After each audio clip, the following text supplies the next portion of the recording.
1 Peter chapter 3, New American Standard Version. In the same way, you wives, be subject to your own husbands, so that even if any of them are disobedient to the word, they may be won over without a word by the behaviour of their wives, as they observe your pure and respectful behaviour.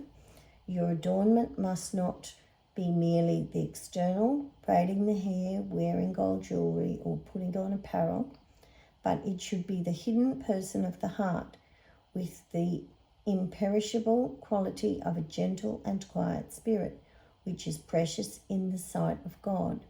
For in this way the holy women of former times, who hoped in God, also used to adorn themselves, being subject to their own husbands, just as Sarah obeyed Abraham, calling him Lord, and you have proved to be her children if you do what is right without being frightened by any fear. You husbands, in the same way, live with your wives in an understanding way, as with someone weaker, since she is a woman, and show her honour as a fellow heir of the grace of life, so that your prayers will not be hindered. To sum up, all of you, be harmonious, sympathetic, loving, compassionate, and humble, not returning evil for evil or insult for insult, but giving a blessing instead. For you were called for the very purpose that you would inherit a blessing. For the one who desires life, to love and to see good days, must keep his tongue from evil and his lips from speaking deceit. He must turn away from evil and do good. He must seek peace and pursue it. For the eyes of the Lord are toward the righteous, and his ears attend to their prayers. But the face of the Lord is against evildoers. But who is there to harm you if you prove zealous for what is good?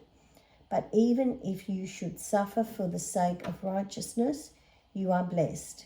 And do not fear their intimidation, and do not be in dread. But sanctify Christ as Lord in your hearts, always being ready to make a defense to everyone who asks you to give an account for the hope that is in you, but with gentleness and respect. And keep a good conscience, so that in the thing in which you are slandered, those who disparage your good behaviour in Christ will be put to shame. For it is better, if God should will it so, that you suffer for doing what is right, rather than for doing what is wrong.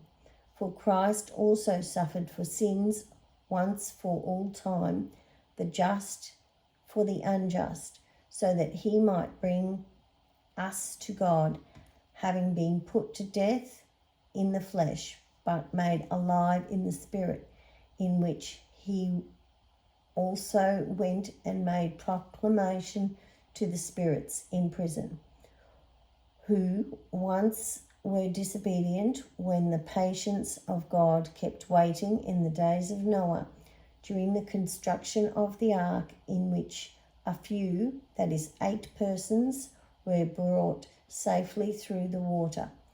Corresponding to that, baptism now saves you, not the removal of dirt from the flesh, but an appeal to God for a good conscience through the resurrection of Jesus Christ, who is at the right hand of God, having gone into heaven after angels and authorities and powers had been subjected to him.